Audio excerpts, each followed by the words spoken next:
From the Blues Hotel Collective, welcome to Blues Moments in Time, where every groove holds a memory and every moment echoes the truth of what came before.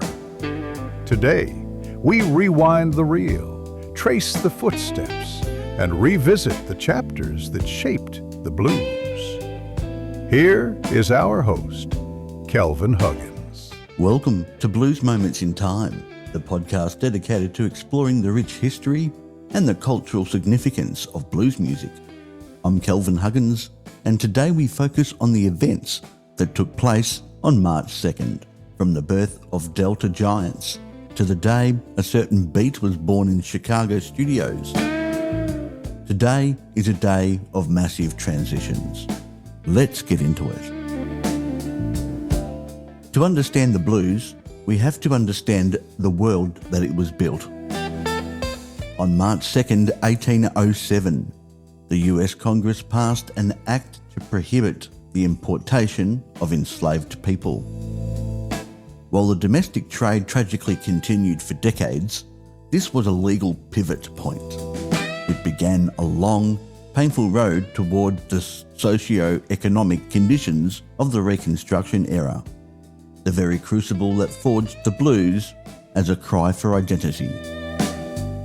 Fast forward to March 2nd, 1867, and the first Reconstruction Act was passed. This divided the South into military districts, attempting to reshape a broken society.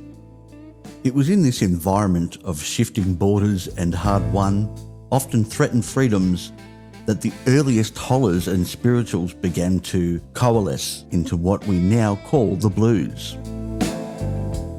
Even their geography changed on this day. In 1836, Texas declared its independence. That single political act carved out the landscape for what would eventually become Texas blues, a style that gave us legends like Lightnin' Hopkins and Freddie King. The history of the land and the history of the music are, quite literally, inseparable. Now let's talk about the sounds that changed the world. If you've ever tapped your foot to a rock and roll song, you owe a debt to March 2nd, 1955. That was the day a young man named Elias McDaniel, better known as Bo Diddley, walked into Chess Records in Chicago. He recorded his debut single, Bo Diddley, introducing the world to that iconic ham-bone beat. It wasn't just a song, it was a rhythmic bridge between the raw Delta tradition and the electrified future of rock. And 4 years later, on the same day in 1959, Miles Davis began recording Kind of Blue. While we often categorise it as jazz, the soul of that album is found in its blue notes. Miles utilised the soulful scales of the blues to create the best-selling jazz record of all time, proving that the blues is the DNA of almost every great American art form. Also today we celebrate the birth of a pillar.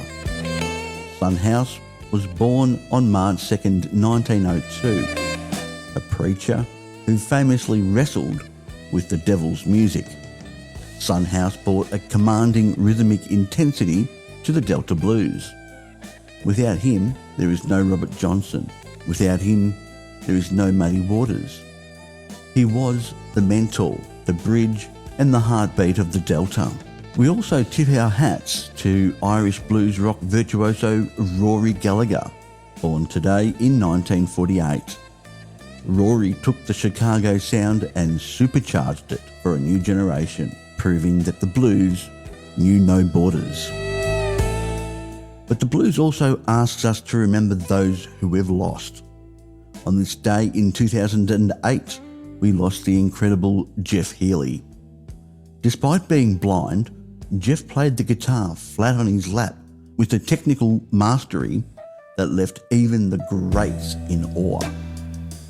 We also remember Chris Barber, who passed away in 2021.